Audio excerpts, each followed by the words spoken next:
Hi guys, welcome to The Legend of Heroes Trails Through Daybreak. We're doing, since it's the 11th game in the series, we're going to do a little history recap. We're going to look back all the way to the beginning and read up on it, stuff of what we have here, what the game actually has here. It's got a whole history, timeline and everything. Okay. Yeah, interesting. Here's all the games here. But there's a long history. There's quite the long history here. I'll give you a minute to get that realized.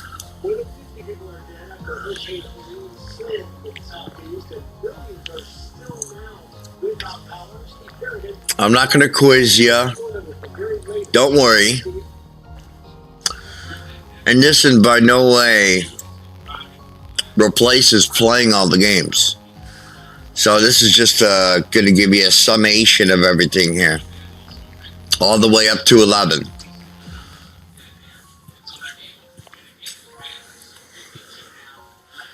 And the Trails of Daybreak is the start of another arc. So there's the Trails of Daybreak 2. I believe it's already out in Japanese, Chinese, something like that. They're going to put it into English next year. So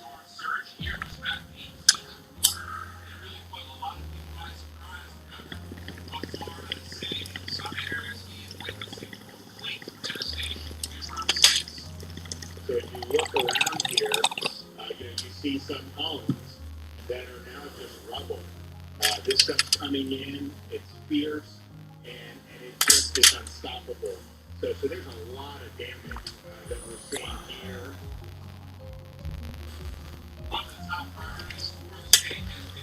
Okay.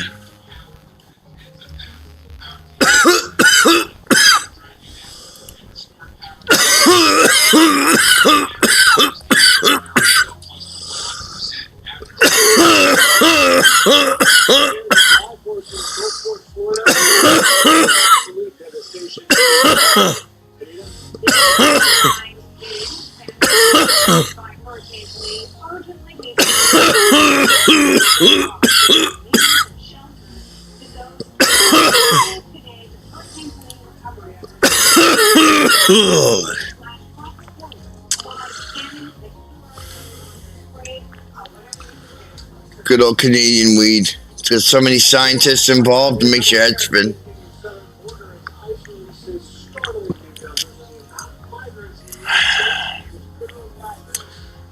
Actual weedologists. Okay, guys. Let's go through the timeline. But first, let's go into just a generalized definition of what is the Trail series. Okay? So the Trail series is a saga of stories following many heroes across the Zemurian continent, where most people worship a single goddess known as Adios, and technology has been progressing by leaps and bounds thanks to the use of orbital technology.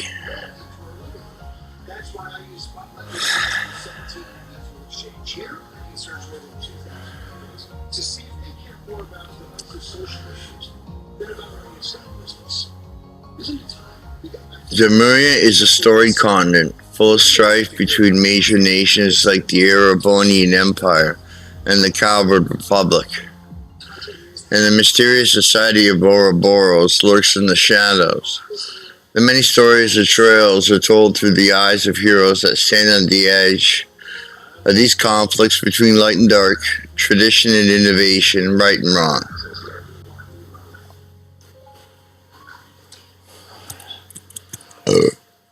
Shit. It's all to protect that which they cherish. A bright-eyed girl following her dreams to become a bracer, just like her father. A newly anointed officer of the Crossbell Police Department tasked with leading the fledgling Special Support Section. a young cadet at Thor's Military Academy, and the trials and tribulations he goes through alongside his classmates in Class 7. Each is carved on a shining trail through the shadows of this age. Now the timeline here, okay. We start at S0.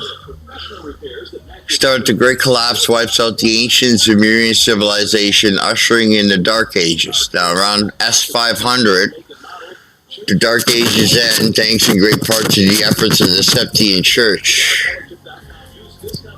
Okay, it's sort of similar. Inquisitions and all that. Okay. S947, the War of the Lions erupts in the Erebonian Empire. And you know, every time I hear War of the Lions, I think of Final Fantasy Tactics, War of the Lions. So that's what game comes to mind right there on the PS1 or 2, I can't remember. But I used to play past it, loved it. Way back when.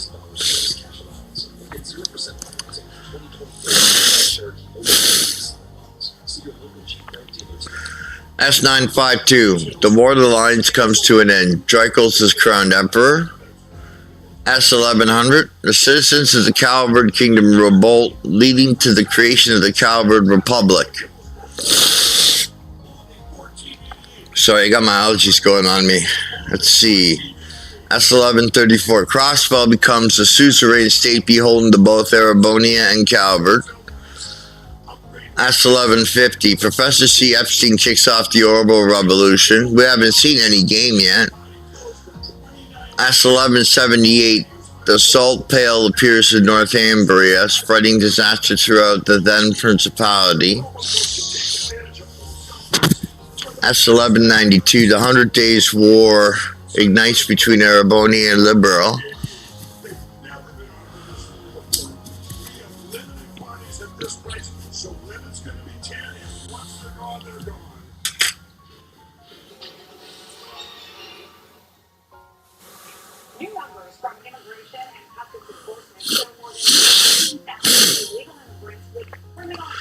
That's 1196. Samuel Rocksmith is elected president of Calvard.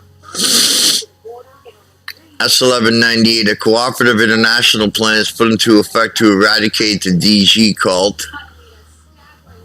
That's 1202 is when Trails in the Sky FC first chapter comes out. Liberals Intelligence Division orchestrates a coup d'etat. That's 1203. Trails in the Sky second chapter. The orbital shutdown phenomenon spreads across Liberal, and a mysterious floating island appears in the sky. Remnant. Oh yeah, that's right. That's in the second chapter. Now this is Trails from Zero. S1204. By the way, play the games in these orders. But before we get to Zero, there's also a Trails in the Sky, the third chapter. We'll get into the whole definition of that in a minute, but the reason why it's not on the timeline is because it didn't happen.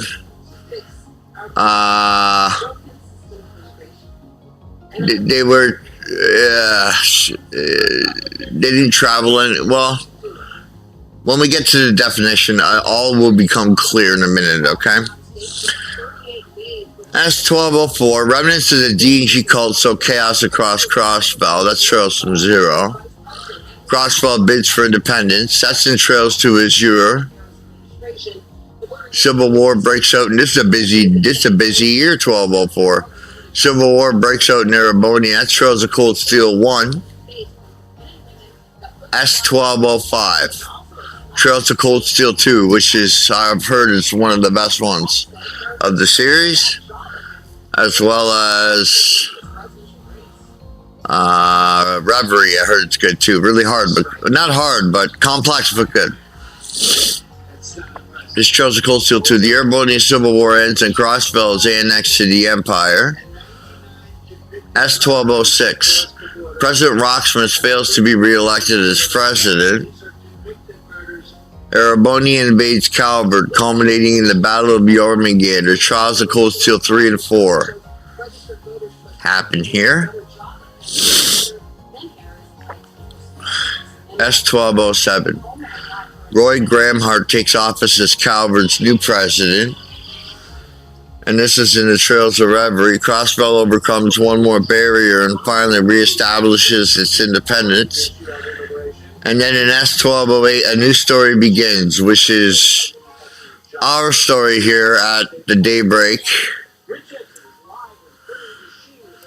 Now we're going to past trials. Here's the third, second, first. 0 is 0. These first three are part of an arc called the Liberal arc. It's where they take place in the Liberal Kingdom. Trails from 0 and the 0 are part of an arc too. It's only 2 games that are part of an arc. I forgot the name of the arc, but it's an arc, okay? That's the second arc. Trails of Cold Steel 1, 2, 3, and 4 are all an arc. I guess it's the Cold Steel arc. So this is the beginning of one. It's always good to start, I've always found, anywhere at the beginning of an arc. That way you can always go back or understand forward and everything else, right? You don't want to play like part 3 out of nowhere without playing part 1 or 2, right? So let's get into it.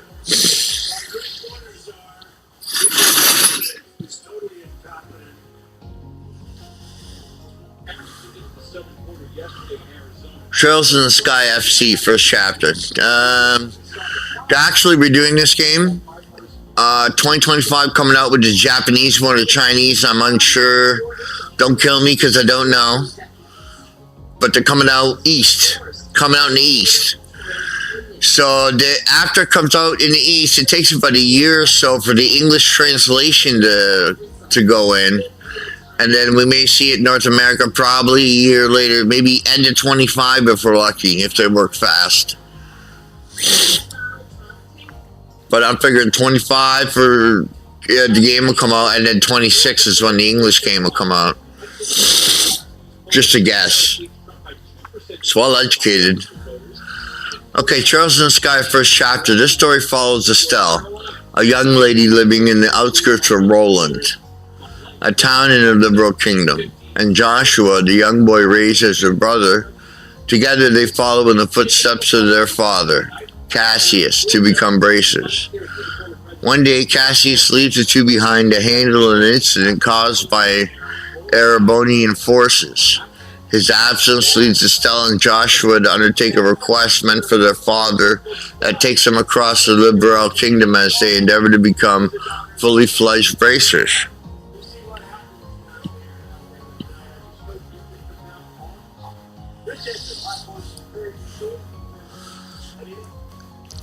Their bond grows even deeper as both of them travel and overcome countless obstacles. Their journey is full of heroism and growth, and not just personal. Estelle's bond with Joshua deepens every day, but shadows lurk about. Shadows Estelle is not aware of. Soon she will have to contend with the massive conspiracy her young eyes never knew existed, and come to terms with the role she will play in the lurking shadows of Liberal. Okay, Trails in the Sky, second chapter. Together with the comrades, Estelle and Joshua help prevent the coup d'etat brewing in Liberal.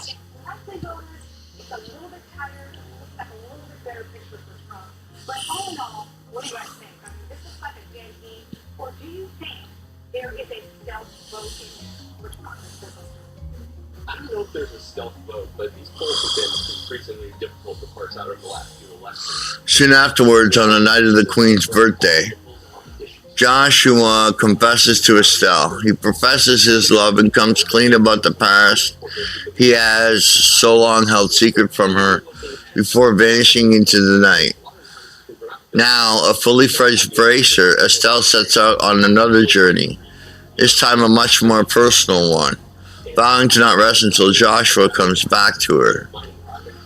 Estelle and her companions, also joined by the traveling priest Kevin, soon embark on a fateful journey as the mysterious society of Ouroboros shadows looms over them. Will she be able to both save Joshua and put a stop to the society's plans? What hidden truths await the young bracer? Second chapter. It's just trials in the sky that said, okay, listen up, guys. This is probably the reason why they didn't include it.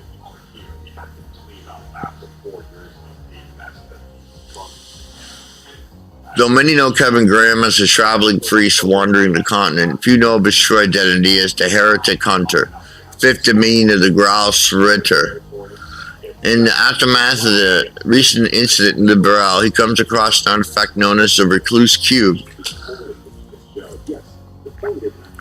During the investigation and retrieval of the artifact, he and Reese, childhood friend and newly appointed squire, get dragged into the mysterious dimension known as Phantasma, a giant maze of old and new locations drawn from memory, along with devils and fiends ripped straight from the pages of sure scriptures. But old vistas are not the only familiar sights in Phantasma, as they reunite with old companions like Estelle and friends who are also drawn into Phantasma. Soon, Kevin and Reese set out on a search for answers. Answers to the many mysteries of the cube as they contend with the many demons of their past. See, they go into a cube, another dimension, stuff like this, so they don't really do anything in the real world.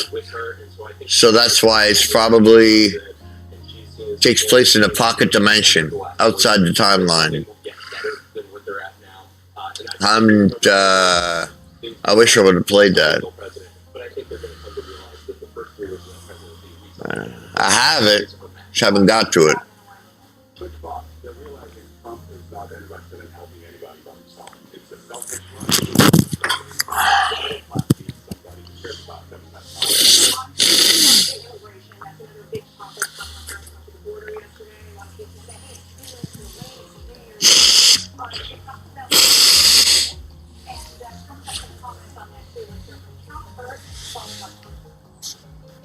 You will hear Kamala claim that the reason the border is not secure is that Congress has refused to pass her atrocious border bill. It's the worst bill you've ever seen. Trails of Zero, I have tried. I liked it. For what it's worth. I have that game as well. I have all of them all the way up to the Trials of Cold Steel 3. I need 4, Reverie, and I have Daybreak. I was in the middle of Cold Steel 1 and I seen Daybreak and I came into some money and I'm like, okay, well, I definitely want to do Daybreak because it reminds me of, I used to be a PI back when. So, do the PI type game is up my alley big time. And not like Ace Ventures, Ace Attorney or whatever it is. I don't like them.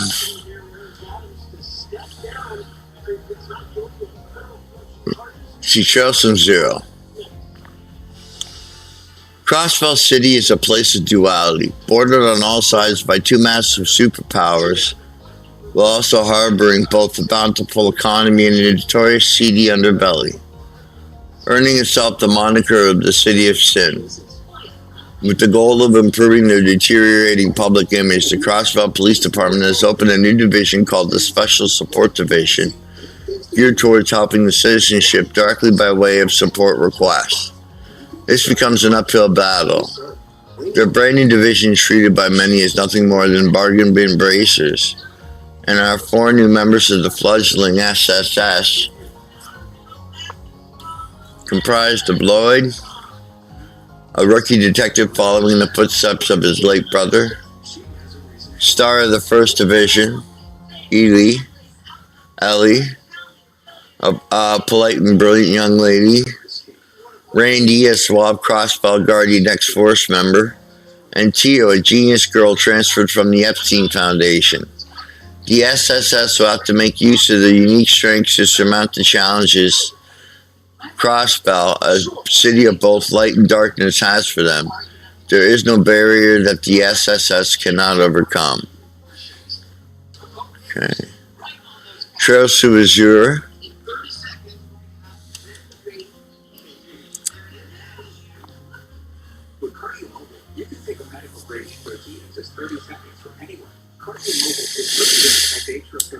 Cheers.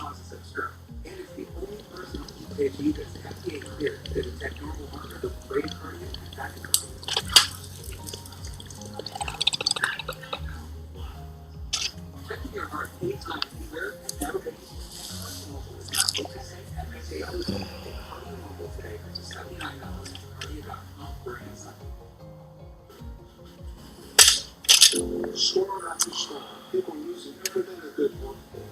It's just amazing.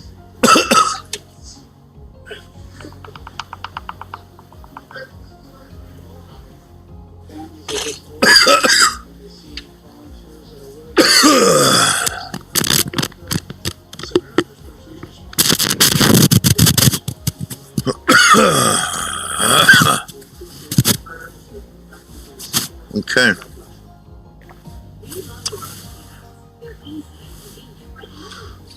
Trails to Azure.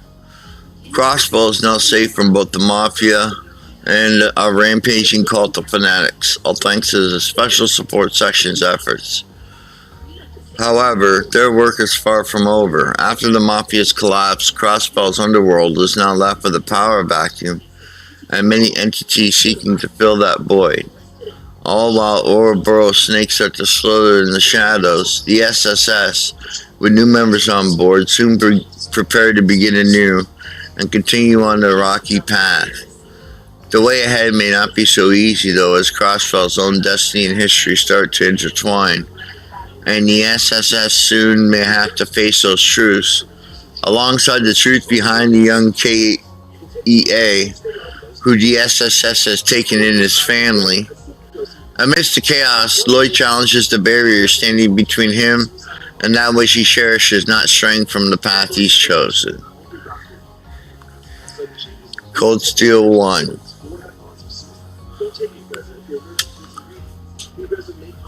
This is a good game too. But I hear Cold Steel 2 is one of the best ones in the series. Best in series, they call it. So I'm looking forward to part 2 in the future. I plan on videoing all of it, so don't worry. You'll be there as well.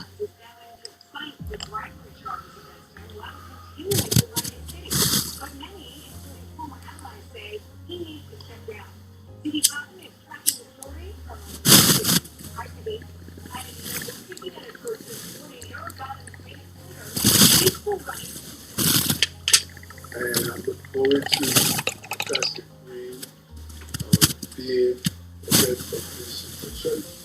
And right now, the power of prayer. So I do a lot of praying, and I'm looking forward when I leave here to go on and continue to do what I do, moving our city forward. So how does the Lions contact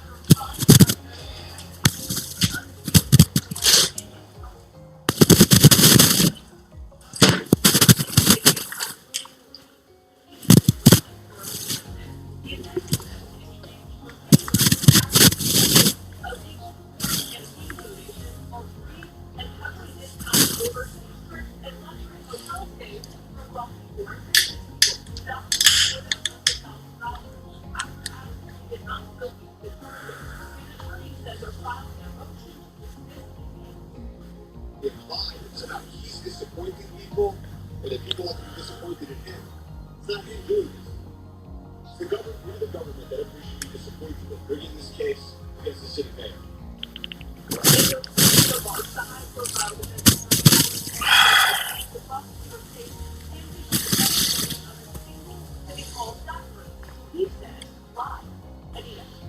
She chose Cold Steel 1.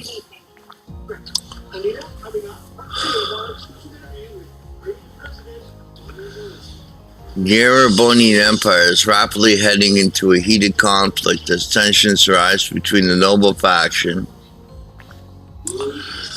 led by Erebonia's 4 great houses, and the reformist faction, helmed by Chancellor Julius Osborne. Sequestered away from the heart of the conflict lies Thor's military academy. This year harboring a special new class clad in peculiar red uniforms. The recently established Class 7 breaks the mold with both an all-new curriculum and the intermingling of nobles and commoners. One of its members, Reen, overcomes the occasional conflict between classmates to form deep bonds with them, each one a unique character of their own, with differing backgrounds. Class 7's field studies soon take them to every corner of the Empire as they get a hands-on experience with the Empire's many conflicts. Yeah. Trails of Cold Steel 2.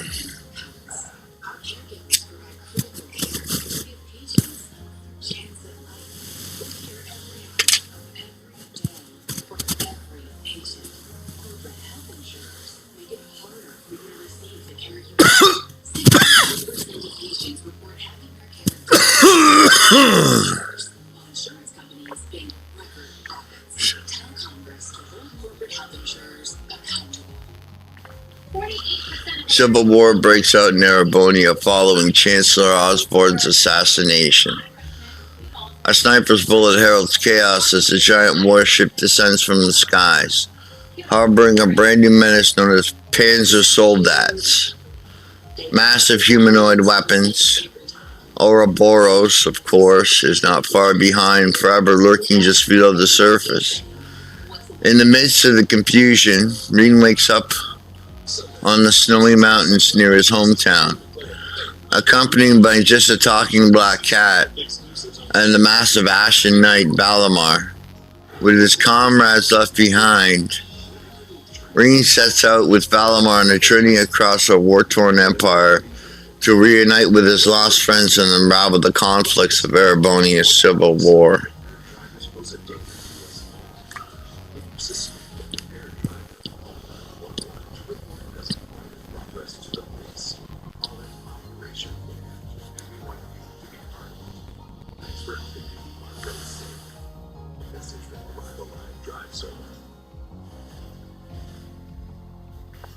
Trails of Cold Steel 3.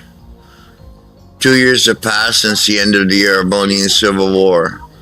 Though weighed down by the tragedies and conspiracies surrounding him, the now graduated Rean Schwarzer finds himself appointed as instructor in the newly established Source Branch campus as head of Class 7 successor. They retake the old tradition of field studies, Rean now leading his new students as tensions rise between the Republic and the Empire in the wake of the Chancellor Osborne's rule following the Civil War. It won't be a straightforward school year for any of them, however.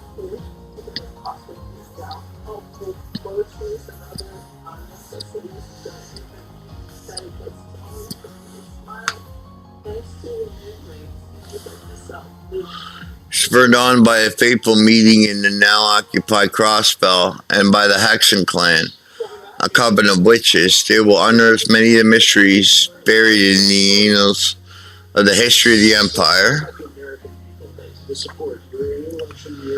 Trails of Cold Steel 4. Old and new Class 7 wake up in Erin Village, the home of the Hexen clan. Sullen after all the tragedies that came their way, Rean has been chosen as a sacrifice for the curse of Erebonia. A curse that's been slowly eating away at the core of the Empire and its people. Conflict and all-out war between Erebonia and Calvert is all but inevitable as the population of the Empire gets manipulated by the curse.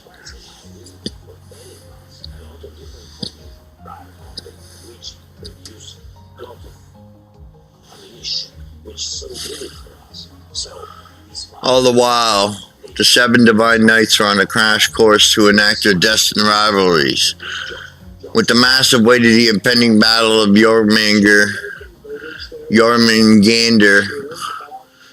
it really sounds like Disciples 2, Dwarf, Runes, Jormungandr on their shoulders. Class 7 must endeavor to reveal the accursed truth of the Empire and its lost Septarians, and put an end to the Great Twilight and Osborne's machinations. Should be going.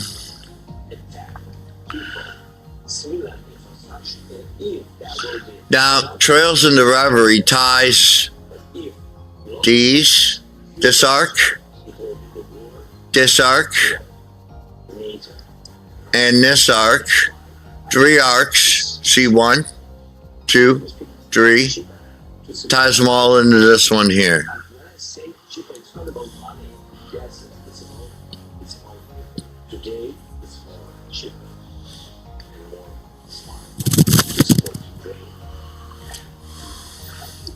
With the Battle of Trails into Reverie. With the Battle of Jormungandr over and the Erebonians' curse vanishing, suddenly there's a ray of hope for Crossfell to regain their independence. Lloyd and the Special Support Section, who have been working in the shadows in the years following the annexation, can finally return to the public. However, former Governor General of Crossfell, Rufus Alvarez, crashes the party on the day of the Declaration of Independence. He takes control of the city and declares the formation of the United Nations of Crossfell, brainwashing the populace with the help of a dancer clad in black. Despite the grim situation, Lloyd decides to stand and fight. In the meantime, Reed finds himself yet again tangled in the Empire's destiny, and a mysterious masked man known as C begins his travels with a doll called Lapis. A new story arises as the past of these three heroes start to intertwine. Cool, I'm really looking forward to playing Reverie as well. Let's see.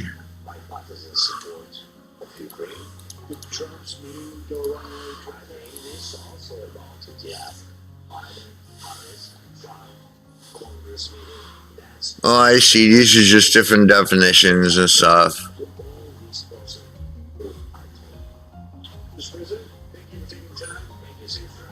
What the church is, etc.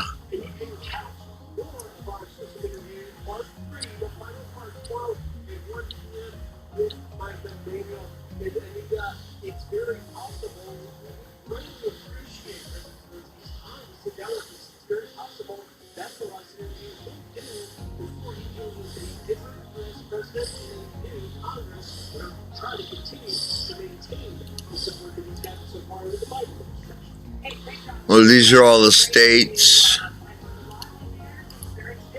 Okay, excellent. I just wanted to make an episode about some of the lore, some of the back in the day stuff and everything. Now let's read Trails of Daybreak. Let's see what it says. For this game, The Legend of Heroes Trails Through Daybreak.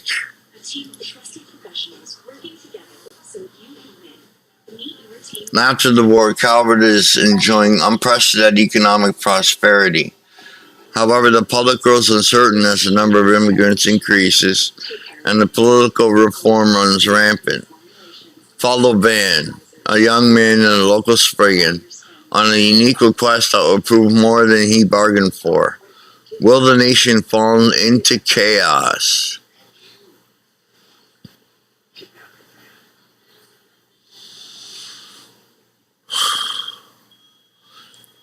The Spriggan's life is but one of many professions that has emerged from the Calvert Republic. Be it playing detective, negotiator, or bounty hunter, Van Arkwright takes on the kind of work that can't be taken to more legitimate sources. It could be something the police can't handle, work that's best left out of the public's eye, or even a request from a criminal organization in the underworld. So long as it pays and doesn't cross too far over the gray line, he'll accept any near job that comes across the table. Okay. Excellent. And that's that. That concludes our history recap, ladies and gentlemen. Hopefully you're tuning in and check out the run I got. All right, have a good one.